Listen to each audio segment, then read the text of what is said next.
All right, I think we can go ahead and get going. I really appreciate everybody being here this morning. I'm Nathan Hobble. The role that I have here at DBHDS is called Director of Behavioral Services and Projects. And I'm really excited to welcome you to this event today on skill-based treatment. It's part two of the training that was conducted in November on the practical functional assessment. What's presented on the screen right now are just a few housekeeping items to start with. So first, we can provide synchronous continuing education or a certificate of attendance certificate for anyone that's interested, assuming they meet the following three basic requirements. First, you got to be in the meeting room on your own device within 5 minutes of when Courtney and John start the presentation. So again, you got to be on your own device. We can't track you otherwise. If you're not on your own device right now, take a minute, hop on it and log in so that we can make sure that we can track you. Second, stay in the meeting room until Courtney or John indicate that the training is over.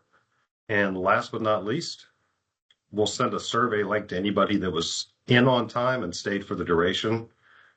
Unlike the previous training that we did in November, there's no quiz for this one.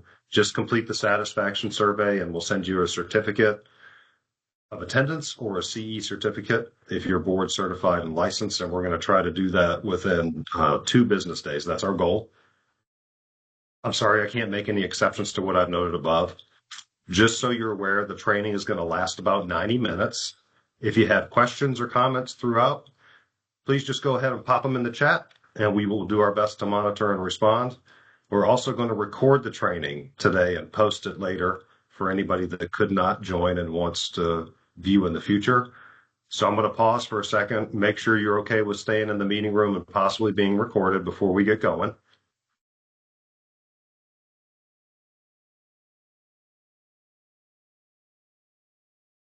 Now I have the distinct pleasure of introducing my colleagues Courtney Pernick and John Tolson, both of whom have training and experience in the PFA and skill-based treatment that will be presented today. So without further ado, Courtney and John, go ahead and take it away. All right. Hello, everybody. Nathan, thank you for the introduction. We appreciate it. So Courtney and I are both BCBAs who work here at DBHDS at the Behavior Network Supports Office, and we're excited to bring this training to you. As Nathan mentioned, if you're curious about what you learned today and you haven't viewed the PFA training that we did in November, go ahead and check it out. It's on the DBHDS website under the Behavioral Services page there. Okay, so this training aims to provide an overview of skill-based training. So we're going to first provide a brief summary of the practical functional assessment. All right, we're going to explain FCR and TR, so functional communication response and tolerance response, and how to bring those into acquisition. We're also going to discuss contextually appropriate behavior and the branches affiliated with contextually appropriate behavior, which are CABs 1 through 6. And we're also going to talk about, variations of the process and troubleshooting along the way. All right. And we're going to review data collection and graphing options.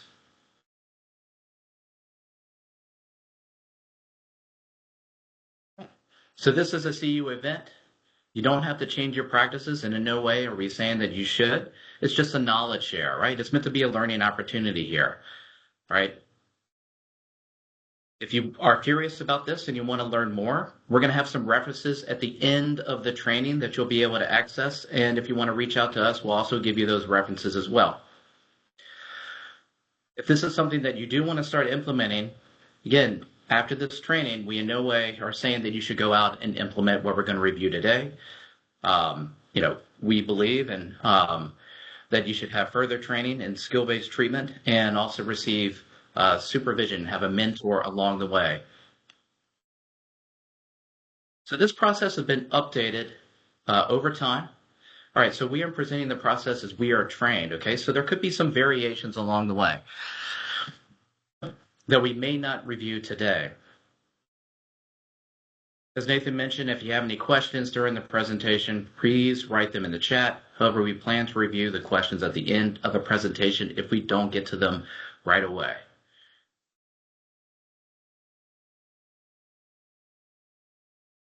All right.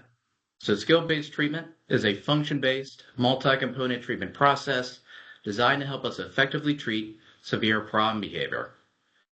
All right, so the process involves teaching replacement behaviors, right? Like teaching a functional communicative response and a tolerance response, as well as being able to tolerate demands, delays, and denials that typically are antecedents for problem behavior. All right.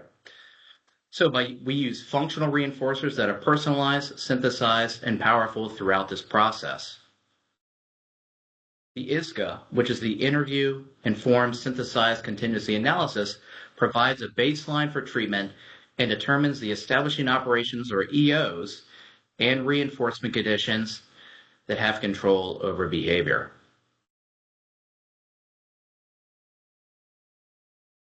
All right, so here are some logistics to think about before beginning.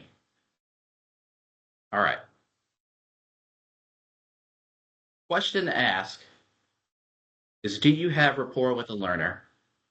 And do people who you're going to be working with also have rapport with the learner that's going to be provided treatment? So during this process, there may be some uncomfortable moments in providing the treatment, all right?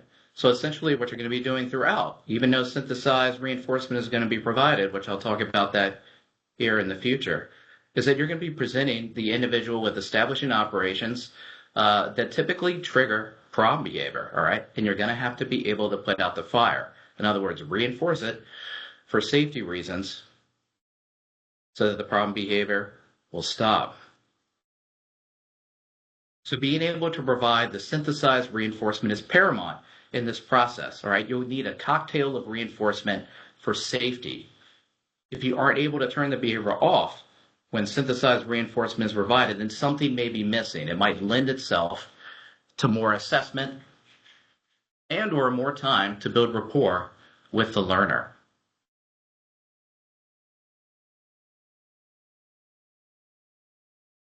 Keep in mind that it may be tough to convince people that building rapport is important, as folks may perceive it as kind of sitting around and just giving the individual what they want to interact with, right? So at the onset of providing this treatment, make sure that you build some time with the caregivers and supporters that are going to be providing the treatment, and make sure that they have a clear idea of the plan going forward. Because initially you're going to be staying a lot of time in the synthesized contingency context.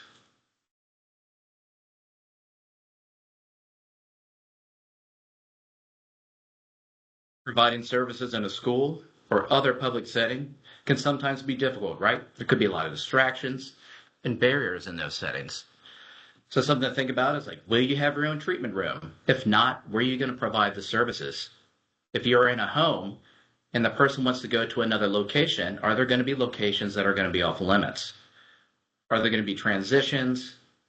Do you need to provide visuals such as tape on the floor to better indicate conditions in the SBT process?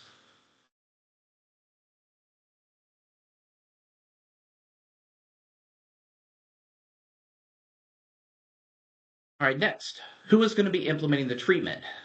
As a clinician, it may be difficult to provide direct services far into the training or provide supervision needed to ensure skill-based treatment is being implemented with fidelity, right? It takes a lot of time. So we're going to talk about FTF Behavioral Consulting, which is Dr. Hanley's consulting firm. He's the progenitor of the PFA and SBT process. But FTF recommends that less experienced caregivers and supporters take over after the individual has mastered a stage in the SBT process, right? So they mastered a stage with a clinician. Supporters, caregivers are trained. Clinician passes the torch over to the supporters and caregivers that they're able to continue implementing the process. Plan on repeating this step after each stage. As experience is gained, you may be able to plan on caregiver supporters providing more treatment.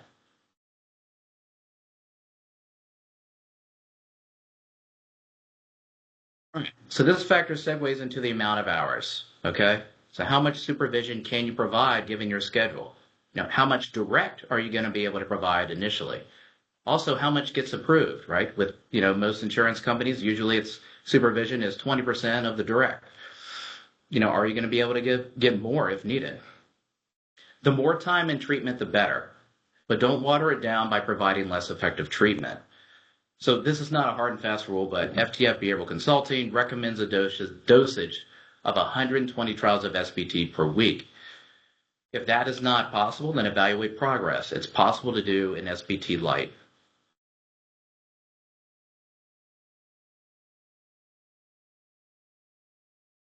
It's important to protect the treatment until it is ready to be generalized, right? More than likely, you're going to have supporters, caregivers, staff members that are going to be around you and going to be watching you providing treatment.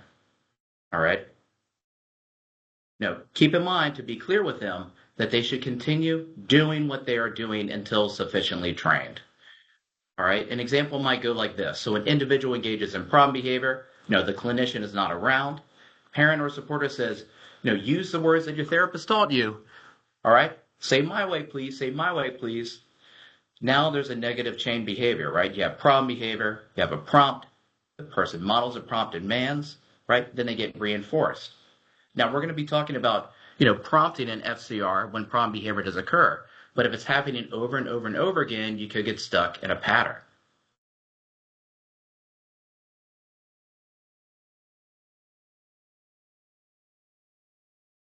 Lastly, are there any barriers to consider, such as the individual consistently not being able to be available for treatment, right? Such as having a pre-existing medical condition, all right? Or, they're just not going to be able to make appointments as needed for this process.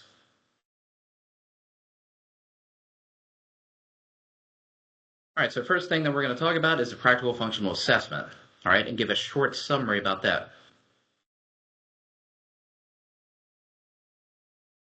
But before we do, how many of you attended the intro to PFA we did in November?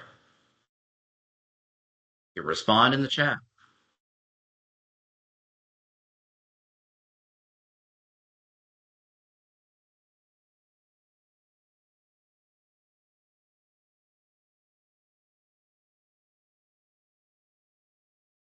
It's okay if you did it.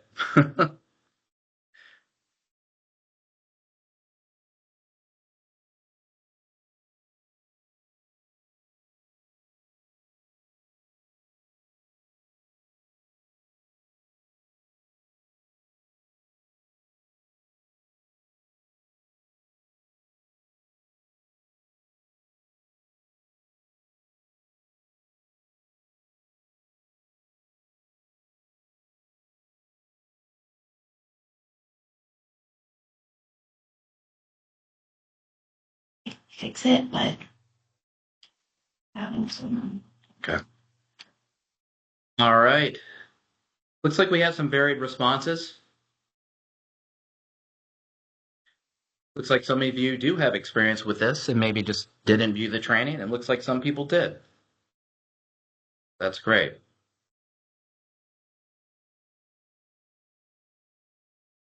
All right, so here's a short overview of the practical functional assessment. So it is a process that starts with an open-ended interview with people who know the person best, right? And typically it's accompanied by a short observation, though not all the time. So after you gain the information from the interview and the observation, you craft an FA, all right? And conduct an FA called an ISCA, which is the interview-informed synthesized contingency analysis. The priorities for the PFA are safety for all involved, dignity for the individual, televisibility, meaning would you feel comfortable if it was broadcasted for others to see, and establishing rapport with the learner and caregivers. There are two overall goals of the PFA, and they are to identify a context where the individual is happy, relaxed, and engaged without problem behavior, and to show influence over behavior, meaning can we turn the behavior on and off with a synthesized contingency arrangement rather than being concerned with an isolated reinforcement contingency that maintains problem behavior.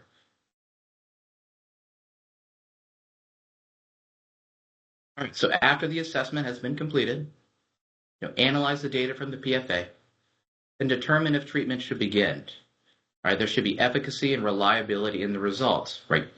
Could you turn the behavior on and off under the most challenging yet convenient conditions? And when I talk about convenient conditions, these are naturally occurring conditions that occur throughout the person's day or week. The conditions should resemble those conditions. All right, let's take a look at the graph here. So this is an aggregate graph. It resembles a lot of the graphs that you see in the PFA and SBT literature. So on the x-axis, you have your rate. On the y-axis, you have your rate, and your x-axis, you have your different conditions, all right? So you can see it alternates between control and test as you go throughout. So what you want to see is that there's 0 to low rates of problem behavior in your control condition, okay? That's going to be your synthesized contingency context condition, all right? Compared to higher rates in the test condition where you're ramping up establishing operations to see if problem behavior is going to occur. The results may also provide you with data on what the individual can already do, which is great. Do they already have an FCR? Do they have a tolerance response? Are they able to comply with a number of demands and different type of demands during the process?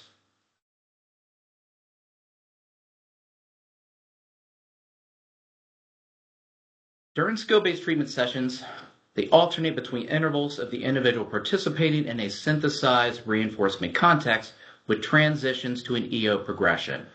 All right, you can design your sessions to match up with how your ISCO was conducted. The synthesized reinforcement context aims to keep the person happy, relaxed, and engaged. We'll refer to that as HRE throughout the training. So when the person is in this context, they should be presented with multiple forms of reinforcement that are hypothesized to maintain problem behavior. All right? So instead of just attention, it's attention with tangibles as an example. This process is going to be different for each individual. But here are some general recommendations. All right? Be available, be engaged with the individual, socially interact with them, make sure that they're forms of social interaction that are enjoyable. Follow the person's lead within the SR context. All right, part of this experience is still to continue building rapport with the person that you're providing treatment to. Refrain from placing demands, including instructions, asking a bunch of questions, unless, of course, the person enjoys it, and allow stereotypic behavior. Have a plan for unreasonable requests, so that, things that are off limits, right? Try to find reinforcing activities that are compatible, such as, let's say the person wants to go swim in their neighbor's pool, right? Instead, provide water play as an option. If problem behavior occurs in this context, respond in an empathetic manner, and we'll talk about this a little bit later in the training, and then problem solve. What may have been the antecedent? Keep that in mind for the future, and remove any accidental or unplanned EOs. Don't manipulate an individual's preferred items unless it's something that's enjoyable, with you being there, such as blowing bubbles. They hand you some bubbles, you blow them, you're rolling their car back and forth. You're helping them navigate to find a video on their tablet. Refrain from placing demands, again, unless they like it. I've individuals that like to complete, pre-academic books, or do math problems. Refrain from providing corrections unless it's for safety. Don't overreact to problem behavior. Calmly remove the EOs, and don't place accidental EOs, as EOs may percolate over time. All right, some of the processes described today, may involve differential reinforcement, of which extinction is a part of. So you as a clinician can decide, based off the individual's profile, what is deemed to be clinically necessary for treatment and what has been consented to. You may decide to only use extinction for have-to or critical behaviors, right, to ensure the health and safety of the individual, such as having them attend medical appointments, complete hygiene-related tasks like brushing teeth, in general, keeping the individual safe, like complying with safety drills, not allowing them in unsafe areas or access to unsafe materials. Consider these hard lines, right? These are your ride or dies. You're placing a clear expectation and having the individual follow through with the expectation. Partial extinction involves briefly withholding reinforcement and temporarily until part of the contingency is met. Again, it's going to be different for each individual.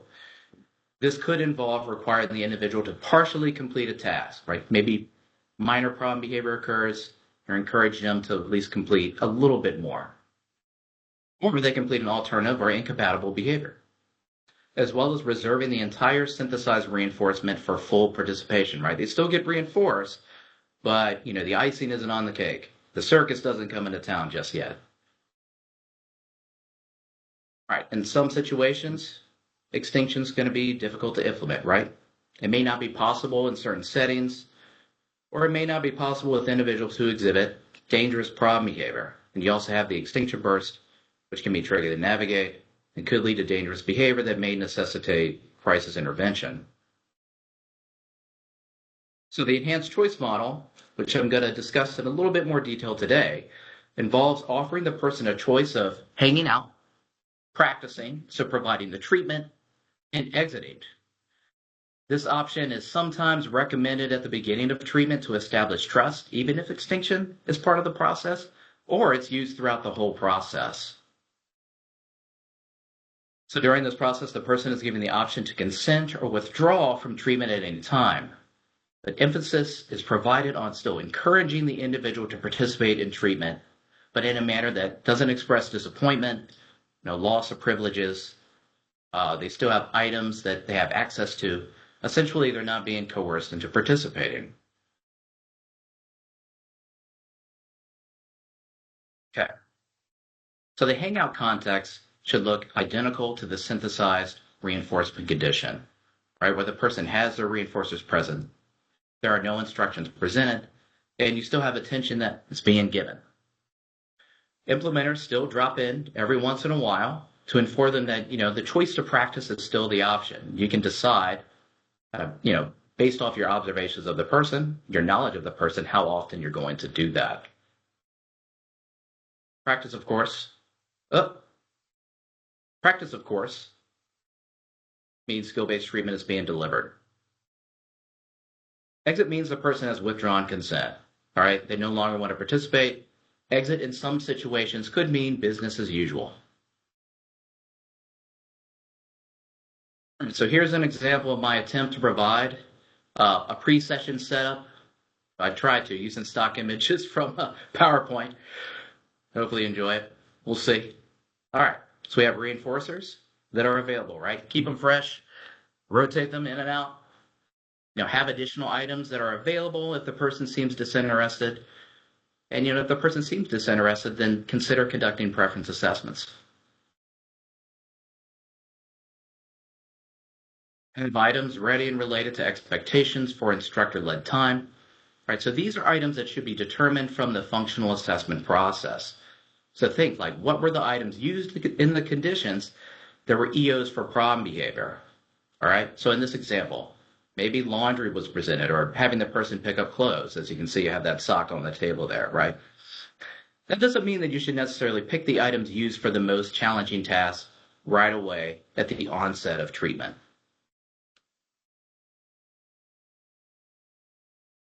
Arrange items in an organized manner, right? Space them out so the person sees what's available. Be mindful of indicating responses, right? It could be a command. Could be that somebody's pointing to an item or looking at an item. Could be that the person is walking over to an area. And have a system for data collection ready.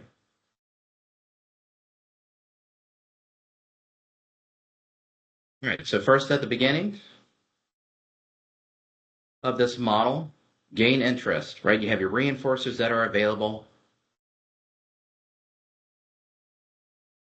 To the best of your ability to relay this information, gain consent, sent, right? The person has pretty high levels of vocal-verbal behavior. The person is told pretty explicitly what they are going to work on. So an example might go like this. You did a great job asking for your stuff last session, but I'm going to challenge you a bit by having you say, okay, when I ask you to put your items down. For individuals with lower verbal repertoires, you can make modifications, have visuals that are present. Make sure that their communication modalities are present, and you can model what it looks like in the different conditions.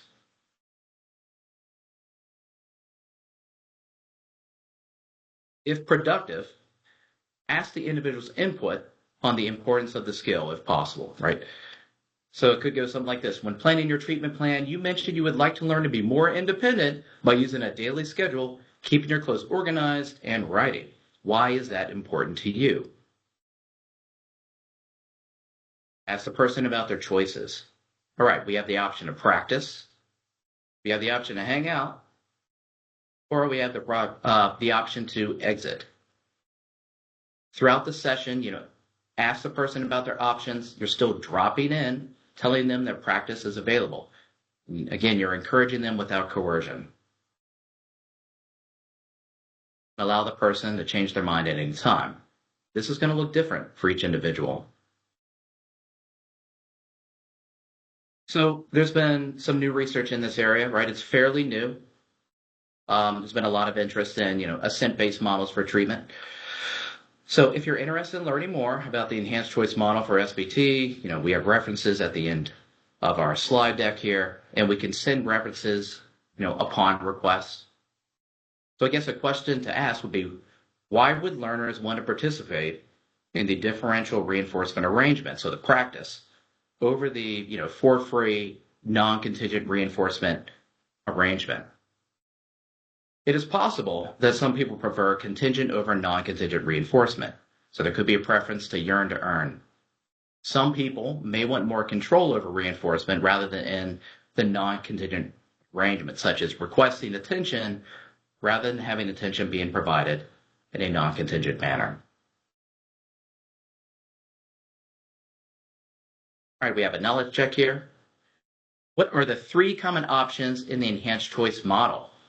Need to respond in the chat.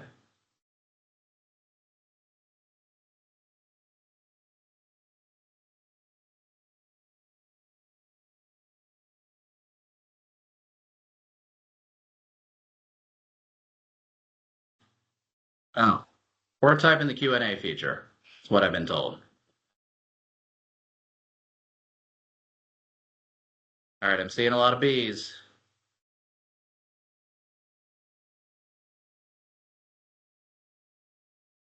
Guess I hinted for the answer right there, but anyways, ding, ding, ding, that is it. It is B. Hang out, practice, or exit. All right, nice work. All right, before beginning, decide on what your master criteria is going to look like, all right, before you move along to each step. So FTI Consulting recommends at least 3 correct trials in a row absent of problem behavior before progressing. But you could use probe data, right? The first response during a session across several days. It could be 2 trials in a row, and you can adapt it over time. Maybe you start with 3 trials in a row, your learner is rocking and rolling, you're like, yeah, I think I'll switch it to 2. You can decide based off your knowledge of the individual and their learning history what would be best. All right? It's a long process, right? It's not a race. Trust the process. Keep evaluating the data as you go along and make database decisions. As an option, you can incorporate a CAB6 probe trial, all right, where you challenge the individual with a CAB6 expectation. We're going to talk about this later in the training, but essentially it's a challenging expectation that would have been presented in the ISCA. All right, this can be done every 5th trial, or you can decide when to probe it out. During this trial, if problem behavior occurs, reinforce it. Person wasn't ready. All right, we're going to stay where we are for right now. If the individual mans, gives an FCR, then reinforce it. All right, they want to do something else. If the individual completes the CAB6 expectation, provide synthesized reinforcement, all right? And then reflect on that. So the probe is used to provide information as to whether or not you can skip some steps in the SBT process. So like a video game, the individual can level up and move further along. But again, there's no rush. Don't need to jump down the pipe just yet. Okay, next up, FCT. So skill-based treatment starts with teaching a novel omnibus man. This is a generalized man, right? It's a man that when a person says it, they get a lot of different things, such as my way. My way is pretty popular. It's not something that you need to choose to use, but it's used a lot. Then over time, you're shaping that response to become more complex and clear, incorporating autoclitic frames, right, like social niceties. However, the man needs to be strong and reliable prior to completing any additional steps in the skill-based treatment process. Now, how else is the person going to be able to safely communicate the removal of EOs being presented during the SBT process? So start with a novel, low-effort, promptable, simple response that aligns with the person's current repertoire. Choose a man that hasn't been practiced or paired with reinforcement. All right? What might happen is that if problem behavior is in the same response class as the man, the problem behavior might come along for the ride. So choose something that's novel. Over time, the man can be shaped into a more complex, clear, polite response. So you could just start with one word, right? Using shaping. Maybe it's my. All right, well, it's just one word. It's a little loud. The tone's a little harsh, but you know what? We're going to reinforce it. We're making some progress here. We'll shape it up to 2 words. My way. Still not necessarily polite, but you know what? I'm going to reinforce it anyway. We're making progress. Let's keep going. So over time, you continue to shape a simple FCR. A bit calmer. My way. Pick the response that the person's going to be able to learn the quickest. If you're using assistive technology, then use assistive technology for this process. Curtail your programming based on the individualized needs of the person. Remember, at the very beginning, if the person does not have this skill and repertoire, they're going to need a lot of prompting. So use errorless learning through this process, shaping it more towards independence. Some individuals may engage in problem behavior when mandated. All right, the goal is that over time, the person will understand that they only need to omit the mand and doesn't need to be paired with problem behavior, right? It's less effortful just to say, my way, rather than engaging in an intense tantrum. Either way, if the mand does not occur, you may need to still reinforce problem behavior. You know, you prompt the correct response. You may do that several times. I wouldn't do more than 3. And you can also decide on the individual that you're working with how often you're going to prompt. All right. Be aware of chained FCRs. Prompt quickly and immediately, right? So you don't get stuck in that pattern that I mentioned before where problem behavior occurs, then there's a prompt, then there's the model man, right? And then the person gets reinforced. We're trying to teach independent responding absent of problem behavior.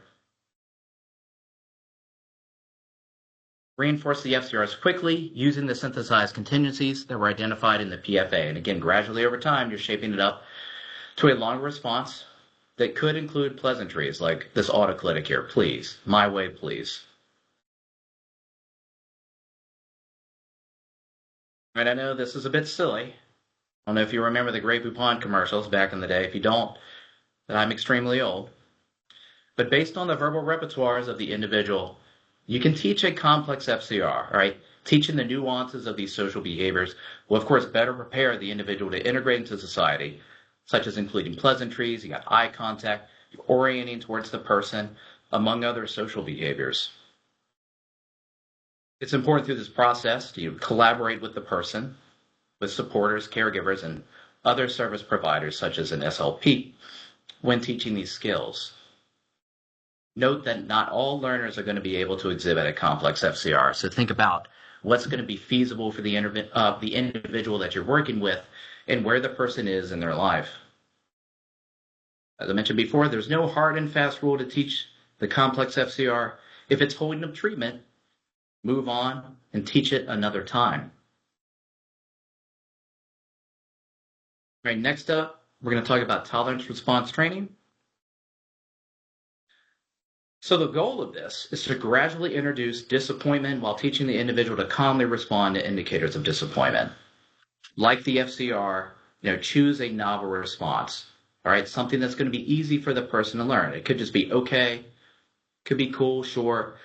If the person doesn't have any vocal verbal behavior or it's very limited, maybe just shape it up to a gesture.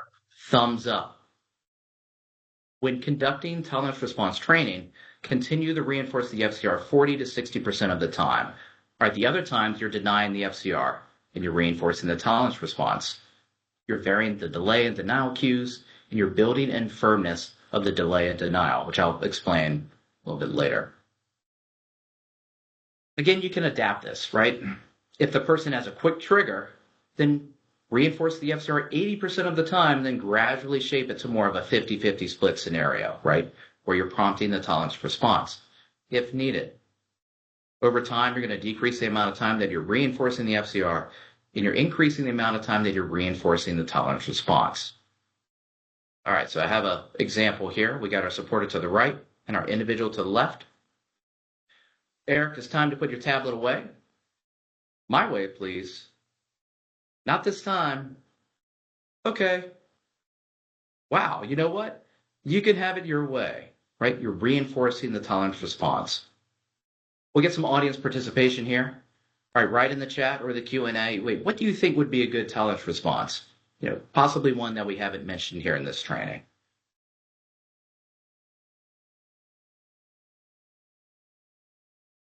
Anybody?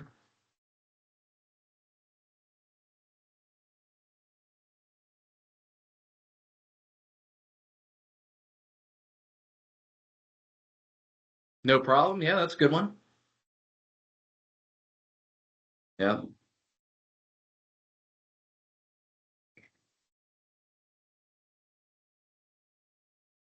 Head nods. Good. Good. Those are good responses. I think there's been some times where people have implemented smiling, but it's just kind of an awkward smile. So I think folks have stopped that. All right, let's move along here. Thank you for your participation. A deep breath. That's a good one too. I like that. All right. So here's an example of reinforcing the FCR. Okay. Sarah, it's time to put your clothes away. Later, please. Okay, thanks for letting me know. I'll be back later.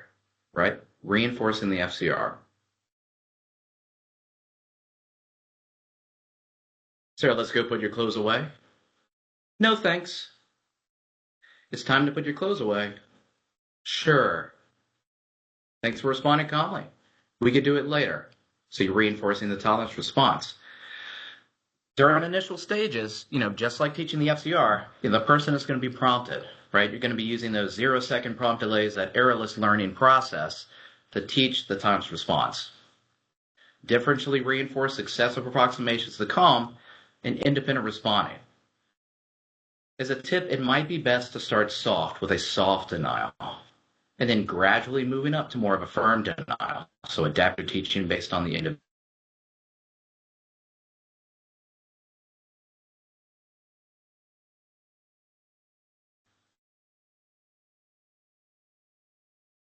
All right.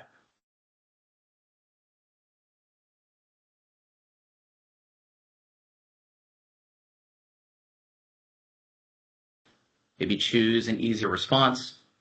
Maybe the person really isn't as engaged, so sometimes progressing your EO will get your learner back in contact with the heat and increase responding. You can also teach it over time, right? You're still going to need an FCR, right? But you can kind of hold off on a complex FCR. But you can teach that over time so that you're able to get to the meat of your treatment. The person might be having a hard time with the complex FCR and TR, right? They could be scrolling, right? My way, please. My way, please. Sure. Okay. My way, please. If that's happening, then maybe the tolerance response could just be the absence of problem behavior if the person is having a difficult time learning the response. However, they need to be able to respond calmly to those delays and denials. Don't move on till the individual is able to exhibit some form of calm.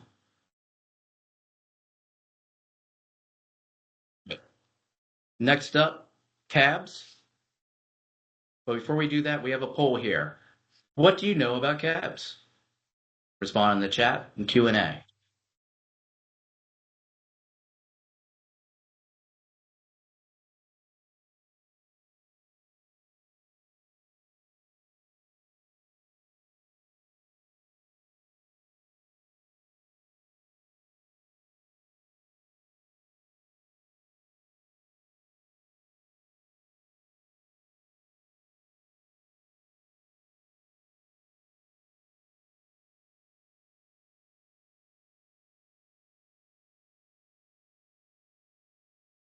Okay, great. I'm going to take over now, and it looks like we've got a lot of people who know what they are but have never taught them. Okay, great. Some people said D. I like that.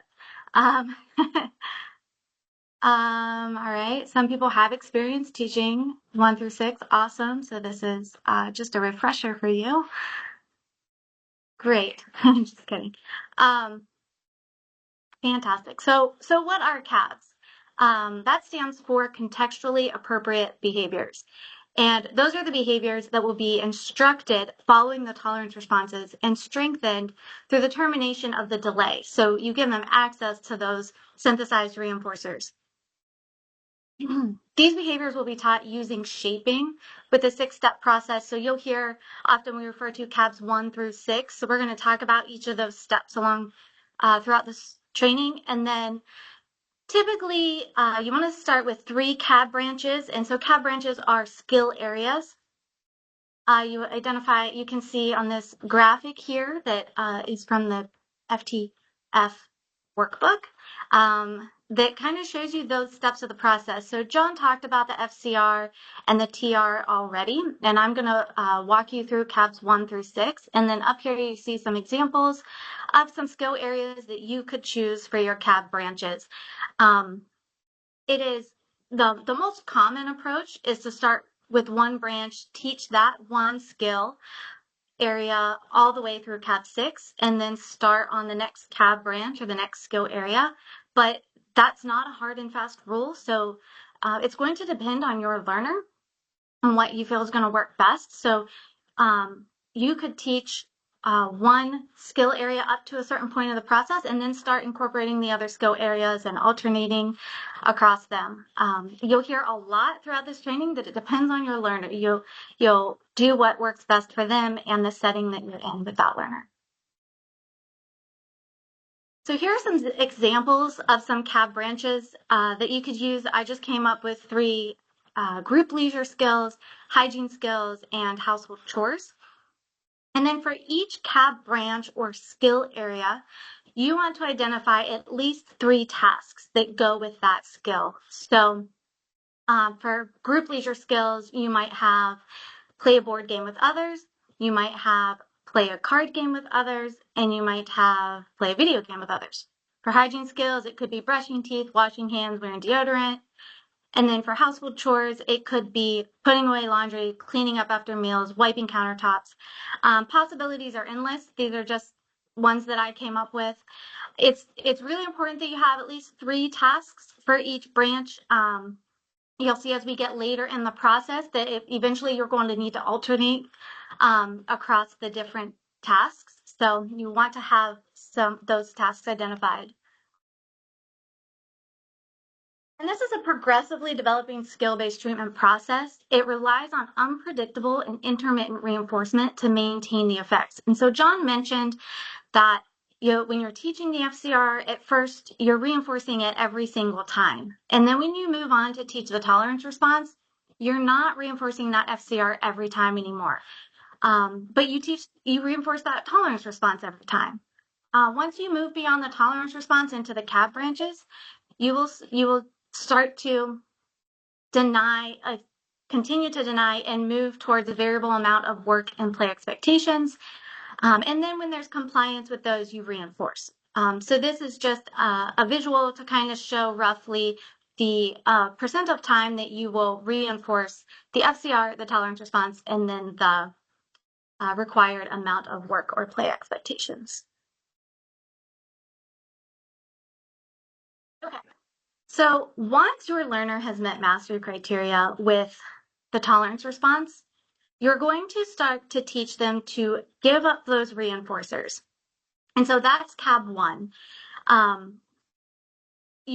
You could have them putting the items down, they could put them away, it could just be that they stop engaging with them, whatever makes the most sense for your learner. So what that might look like is they're in reinforcement and you go to run a CAB 1 trial. You'll approach your learner, okay, we're all finished.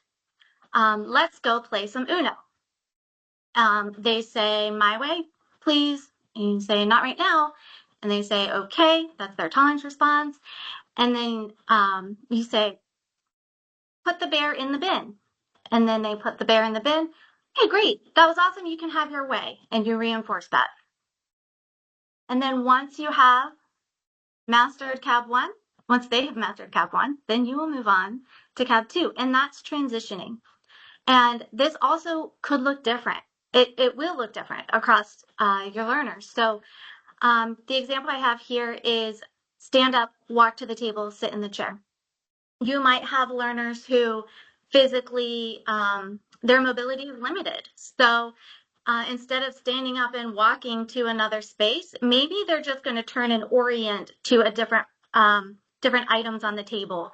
Maybe relinquishing the reinforcers means moving them aside, and then the work materials or the other play materials come in, and that's the transition that they accept that. So you'll make it work for your learner based on what their physical abilities are. So for transition, you're running a cab 2 trial. You're gonna approach the learner who's in reinforcement and HRE and say, okay, we're all finished. Let's go play Uno. And they say, my way, please. And you say, not right now. And then they say, okay, put the teddy bear in the bin. I don't know, teddy bear, because that's what's on the picture. Turn off the iPad. So they lock their iPad screen. You say, all right, let's go to the table and play Uno. So they stand up, they walk to the table, sit down, and then you reinforce. Okay, that was awesome. You can go back to having your way.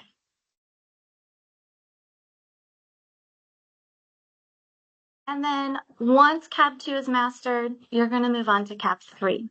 And this is where you're going to start to expect cooperation within one single activity, just the first 1 to 3 steps of the task. So let's say that we are working on those group leisure skills. I'm going to stick with Uno here and say the first 1 to 3 steps I identified are that they pick up the deck of cards, hand me 1 card, and then give themselves 1 card.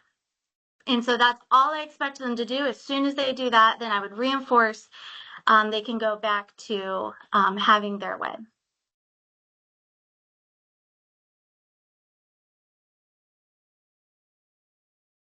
And then we'll move on to cab 4.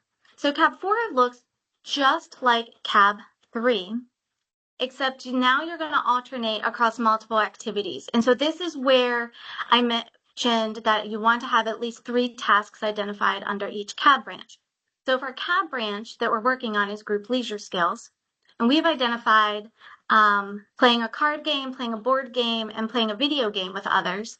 I've gotten out Uno, Sorry, and Wii Bowling. These are just my random examples I've come up with. So this is what those might look like, those first 1 to 3 steps or 1 to 3 units of time for each of those tasks. You're going to adjust those steps based on what your learner is able to do. So if it's not that difficult for them, like let's say the game Sorry, they transition and maybe those first 1 to 3 steps is choose a card, read the card, do what the card says. But maybe it's still a really challenging task and you need to simplify it to reach for a card, pick up the top card, look at the card. Maybe that's the first 1 to 3 steps that you will accept. And then that's when you reinforce. It gets a little confusing with the data sheets at this point, and we'll talk about data sheets later on, but when you look at the ones that come from the FTF, you'll notice that when you get to cab 4, cab 3 disappears from the data sheet. So when you're going through the EO progression, you'll go through, expect that FCR and tolerance response, and then they relinquish their reinforcers, cab 1, they transition, cab 2, and then it goes straight to cab 4, where it's 1 to 3 steps across, you're varying across these tasks. So in this trial, it might be Uno, the next trial, it would be Sorry, and then the next cab 4 trial, it would be Wii Bowling, and we would just alternate through that. And then after cab 4, one might expect cab 5. So this is going to be where we're working on enduring. We want them to stay at the table of high expectations and work or play for longer periods of time. And so it says 1 to 10 or more responses or time units of cooperation within multiple activities. So you're going to vary this between short, medium, and long. I put some examples on here of what maybe that could look like with a game of Uno. So you can see the Cab 5 short is just to pick up the deck of cards and deal 7 cards to each player. The medium could be you pick up the deck of cards, deal 7 cards to each of us, and then flip over that discard card. Or the long could be you do all of that and you're taking 2 to 3 turns each. You could also work it up all the way until you're playing an entire game of Uno and someone wins the game. Your 10 plus maybe won't be very long to start with. You probably will have to shape up into the longer units of time, and that's okay. Once you get to Cab 5, when you're looking at those data sheets, then you won't see the Cab 4 in the progression anymore. So it's going to go FCR, tolerance response, Cab 1, Cab 2, and then Cab 5 is what you'll be collecting data on. Right. So once your learner is enduring and they are sitting at that table or wherever your high expectation area is and they're working hard, then you're going to go to Cab 6. And this looks just like Cab 5. You're going to be alternating through short, medium, and long expectations, but then you're going to start adding in challenges. And these challenges should be identified through that PFA process. So you'll already know what really bugs your learner and what tends to cause problem behavior. You're going to work on tolerating those at this point. So let's say that during Uno, they really struggle with the skip and the reverse cards. So up until this point, you have only played with the number cards and you've taken out all of those word cards. Now that you're at Cab 6, you might start introducing those reverse cards or those skip cards into the deck and work on tolerating those. Maybe the challenge is you switch to a new game before the current game ends, or you change up the rules of the game in the middle of it. I mean, who can tolerate that? Or maybe there's some interruptions, right? Like whatever it is that has been identified in that PFA process, you want to start incorporating those into Cab 6.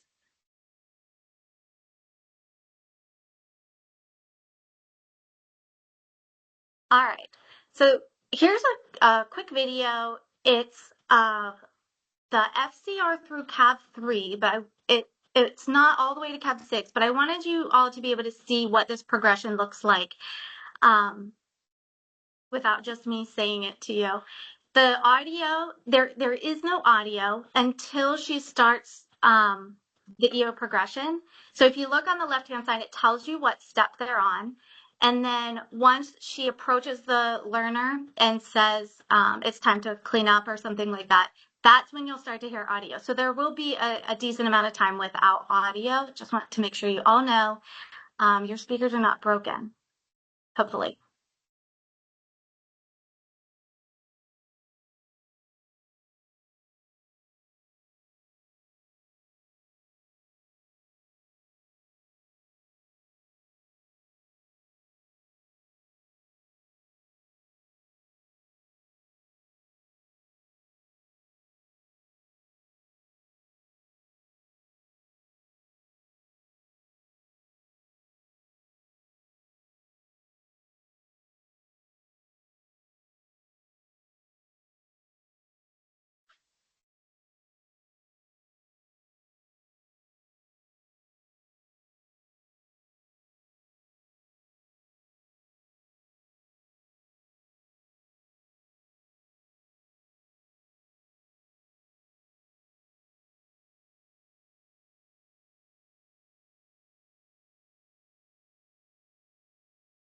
Okay, hopefully you all could hear that. The audio is pretty quiet, but it did a nice job of showing on that left-hand side what step she was on and how she was progressing that EO. All right, so this brings us to another knowledge check. So go ahead and write your answers in the chat or the Q&A area if the chat's not working. What does CAB stand for in skill-based treatment?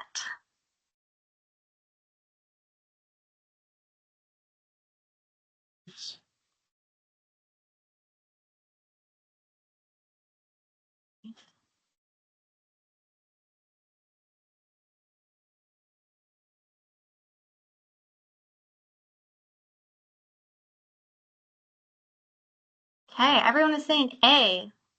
Fantastic. Yes, it is contextually appropriate behavior. Awesome. Still coming in. Straight A's, Nathan says.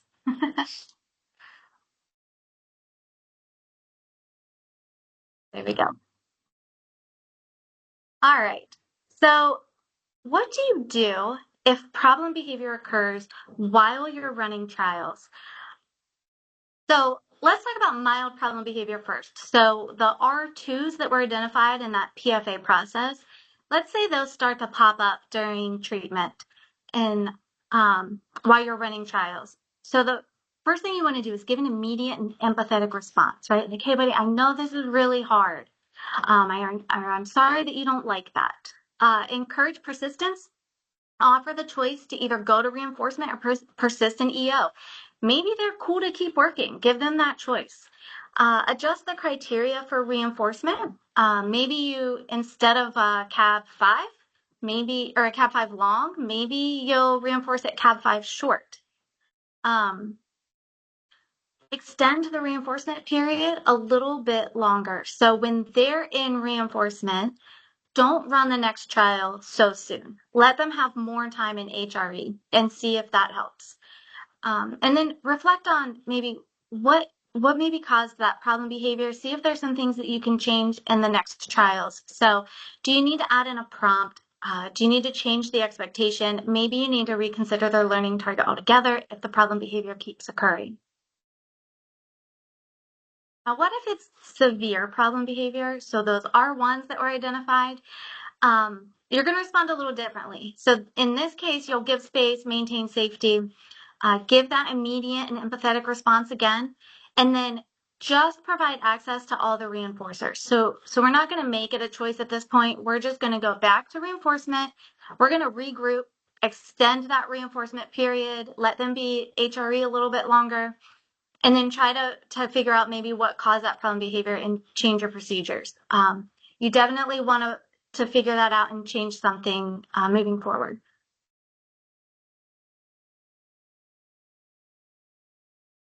All right, what do you do when you're not in SBT sessions? So John mentioned, protecting the treatment process. So you may have heard the terms business as usual. That's what Dr. Hanley refers to it as. And so what he means by that is you want to continue with normally scheduled activities. Individuals might have a behavior plan outside of treatment session. Have all the team members continue to follow that behavior plan. And make sure that they're not carrying over elements of treatment before they've been trained or before you've started working on generalization. You want to plan to generalize the steps of SBT when you're ready to or when that learner is ready.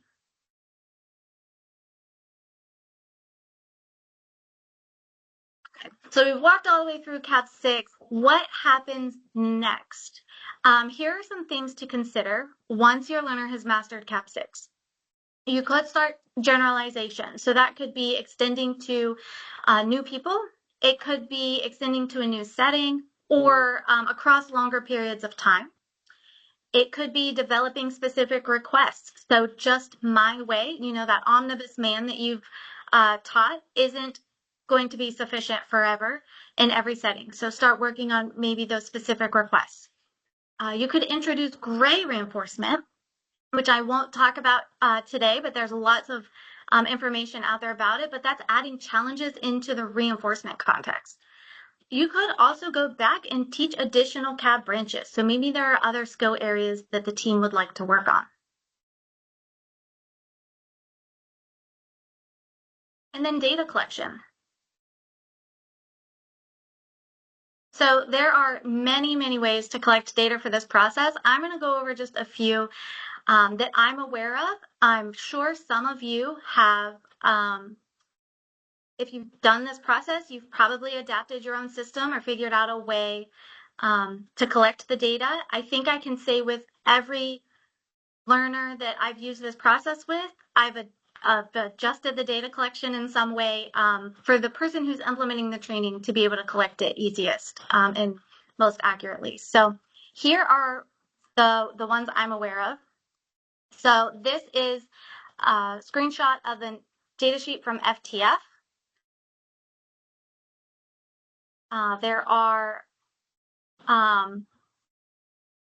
electronic data collection systems. So some that I'm familiar with are Erasmus, Notable, Catalyst, Central Reach. I know there are so many others out there. You could also put your data directly into a spreadsheet like Excel or Google Sheets. I've also seen that. However you choose to collect your data, you're going to also need to figure out how you're going to graph your data. And there are just as many options for graphing as there are for collecting the data. So if you're using an electronic data collection system, such as the ones I listed, Erasmus, Notable, Catalyst, oftentimes they graph data for you automatically. So here's an example of one that came from a Erasmus. If you're using paper data or like the spreadsheets, you'll have to come up with your own way to graph the data. And so here is an image of the FTF graphs that they provide when you go through their training. So you can see it looks fairly complicated, but you see the progression of the process from left to right and bottom to top. So you can see how the learner has progressed through each of those skills. Here's a very similar one that was made on Google Sheets, also showing that same progression from left to right, bottom to top, with squares instead of circles. But however you choose to graph your data, just really make sure it's in a way that you can make decisions and adjustments to the procedures as you go. All right, so as we wrap up, we're going to touch on some important things to consider throughout the process. We've talked about problem solving a bit here and there, and I'm going to talk about some considerations to think about across the stages of SBT.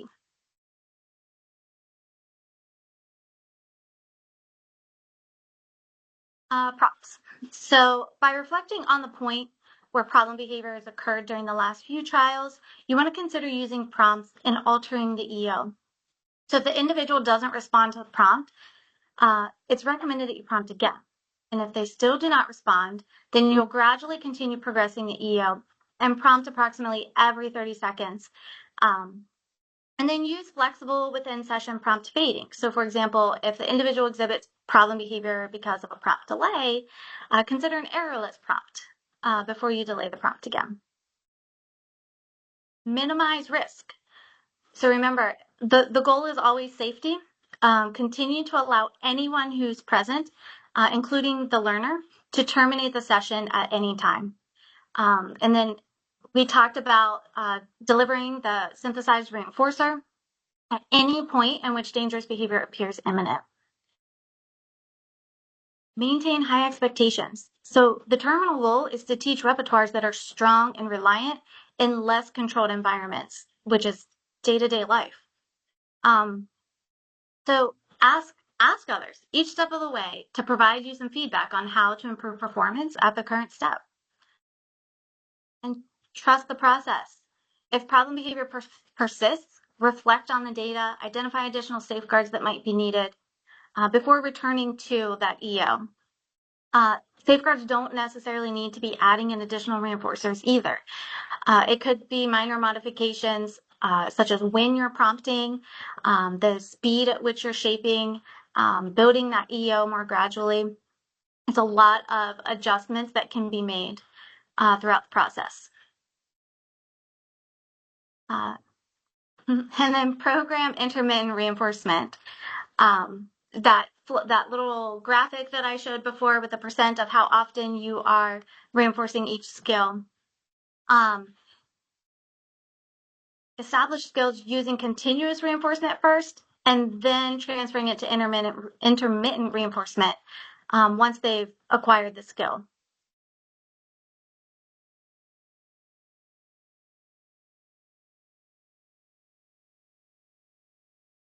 And program unpredictable reinforcement. So the learner should never know when you're going to give them their way and go back to reinforcement. Keep hope alive by refraining from how much behavior is reinforced. You can acknowledge how much behavior has been completed, but try not to signal how much more needs to be done before reinforcement. You can also do what Dr. Hanley calls surprise shorties.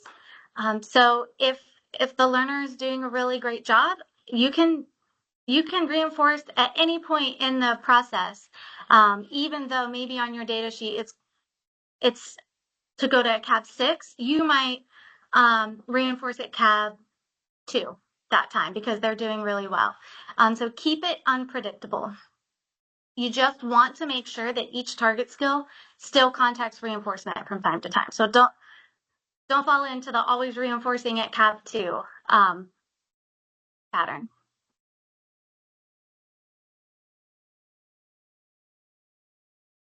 Sorry about that. All right, provide naturally occurring signals.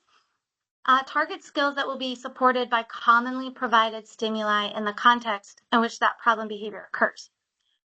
So this process aims to teach a flexible repertoire that allows the individual to use coping strategies when arbitrary signals are not available. So when introducing new skills, it's recommended to use your body positioning, tone of voice, location of the materials, other relevant stimuli to signal that reinforcement. And then as the individual improves their performance further along, decrease the saliency of some of the EO signals, and then build in ways that are unique and unpredictable, relevant to interactions the individual will experience in that natural environment. Try to end on a positive note. So as you work through the process, be aware of those challenges that might be too big or too difficult on any certain day. If things are starting to heat up, go ahead and end on a positive note and then try again the next day. And finally, debriefing. So consider discussing the individual's performance with them after that last trial. Tailor the discussion so that they can better understand the purpose of the session and their performance by providing feedback. So what did they do? How did they do it? What could they work on improving? And then also share your evaluation of their performance with others. You want to reaffirm support by letting the individual know that if they didn't want to participate that day, that it was an understandable choice. Go ahead and provide encouragement to have them try again during the next session.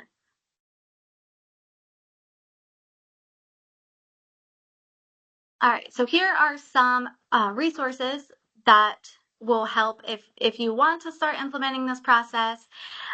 We definitely recommend that you complete the 10-hour training on the FTF website. If you've already completed that training and you're implementing it, there's lots of support on the Practical Functional Assessment website and the PFA and SBT community website. Videos, the Practical Functional Assessment website, I believe, is Dr. Greg Hanley's website and his colleagues. The PFA and SBT community website is just a collaboration of clinicians around the world who are running this process, and they share their insights, they share their materials. So you can find lots of stuff on those too. And then the Upstate Caring Partners YouTube channel, it has a lot of videos and examples of this process being run with adults. And so it's really cool to see that if you are working with adult learners. You can also find a lot of SBT extensions. Some of them we kind of mentioned in passing throughout this training. You may have heard of the Balance program. It's used for sleep, feeding. There's a specific preschool life skills program. All of those are kind of extensions of SBT. So if you're interested in those, there are specific trainings for those as well. All right, here are the resources we used when creating this training, and the slides will be available if you're interested in these. And then some DBHDS resources. There's our website, the Behavioral Services website. If you're providing therapeutic consultation services and you are not already listed on our search engine, you might want to go here and fill that out so you can be on the search engine for providers. And Nathan is posting those in the comments for us. And questions. Sorry. So now I was reading the questions already in the chat. We got some time for some questions. So Yes. what you got? So on the FTF website, which training do you recommend? There are a few. That's a great question. There are some that are specific for RBTs and some that are specific for BCBAs. To be honest, I can't remember how they're titled, but there should be ones that explain that in the description. I can, I'll go take a look at them after this training, and I can send you specifically which one is the 10-hour course for this, if you are a behavior analyst. All right, so it looks like we have a question about what type of modeling can be allowed. I mean, you're there as a TC provider, right? And with TC being a behaviorist, I mean, you are able to provide direct. You're there in person.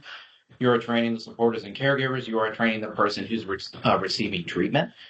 So, I mean, modeling could be, a verbal model. It could be that you're, physically modeling for the person, not necessarily providing physical guidance, but you're physically modeling, how it looks.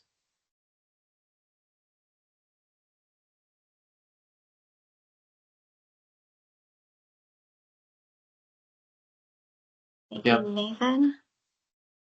Nathan posted the allowable activities. Thank you. Great question.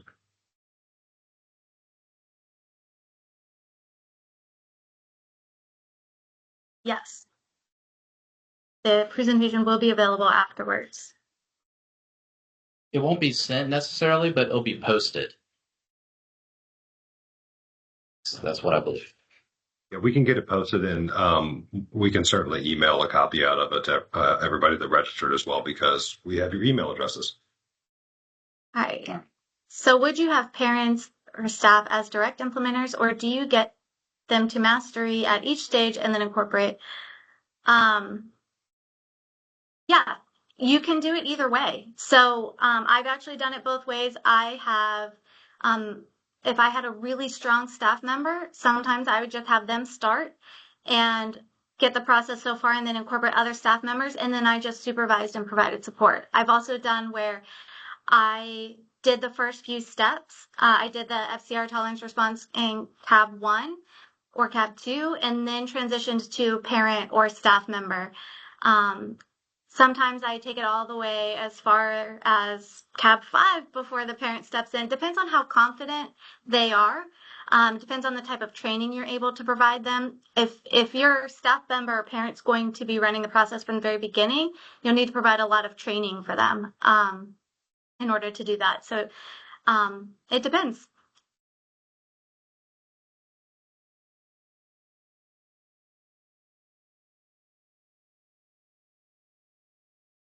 If you are doing direct, how often weekly are you implementing?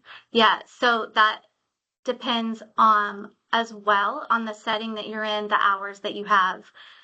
It varied for me based on if I was running it as a TC provider. I only had so many hours that I was working with the individual, versus if a staff member was running it, they were able to do more hours in the week. So without knowing, the hours available and the setting, that's what's going to determine how many hours you're able to implement the process.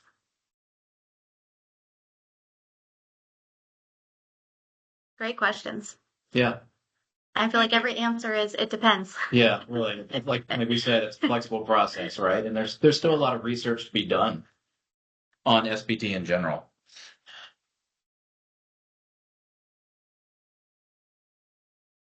Well, I'll tell you what, we'll hang on for a minute, and if folks want to continue to put questions in the chat, that'll be fantastic. But I just wanted to jump in as it seemed like we're concluding and thank the presenters. We'll answer that question in just a moment. I want to thank Courtney and John. And I want to say, in my experience, it takes a lot of effort to create and deliver a training like this. So I really hope that there were some good takeaways for the audience. It certainly was for me. And I also want to apologize to the audience members that encountered technical issues with Teams. I'm going to share that information with our IT team. Hopefully we can avoid those issues in the future. So for next steps on our end, as mentioned at the beginning, we will get a feedback survey out to everyone that was in on time and stayed throughout. We have the chat and notes on people that ran into technical issues and had to log out and then log back in quickly. So be on the lookout for that email. We do need you to complete the survey so that we can get you the appropriate certificate. Plus, it's just really important that we get your feedback. We value that so that we can improve trainings like this in the future. So in conclusion, thanks again to John and Courtney. Thank you all for joining. We hope to see you again in the future, and I hope you enjoy the rest of your day. Thank you, Nathan. You're I welcome. think we have one more question. Suggestions for getting buy-in for staff and family to implement. Yeah, that can be really challenging, and that's a really good question. I don't want to be the only one answering it. No, it's okay. I think, at the onset of providing services, particularly when you're conducting the practical functional assessment, like that's a great time to talk about, the sequence of SPT and to really start building rapport, with the learner and with the caregivers and supporters that you're going to be working with, during that interview process. They're going to have a lot of questions. It may not make sense. So, you got to do your due diligence to talk about what's going to be effective for the person to have an effective, assessment, and what's going to, provide effective treatment for the person. Just being really clear as to why you're doing it. Yeah. And sometimes they need to see it to believe it. So in some cases, it might be where you don't transition or transfer that training over to the parent or caregiver until you've gone so far in the process and they see some successes, and that helps get buy-in. But yeah, it can be hard at first, especially, when they're not used to seeing their learner get their way every single time, right? That's a very different process than what a lot of people are used to. So we get that. Also, heard stories from other clinicians too, where particularly if a person has had maybe I would say that, they weren't able to make progress, using a particular type of therapy. Some folks are like, what, I will basically try anything and give it a shot. If a person's been kicked out of school and they've tried a lot of stuff, they're like, let's see what happens. All right. I already have buy-in right now because I've tried a lot of things. Right. Thanks for your question. Appreciate it. All right. And it looks like we're wrapping up. Thanks, everyone. Everybody have a great rest of your Bye day. now.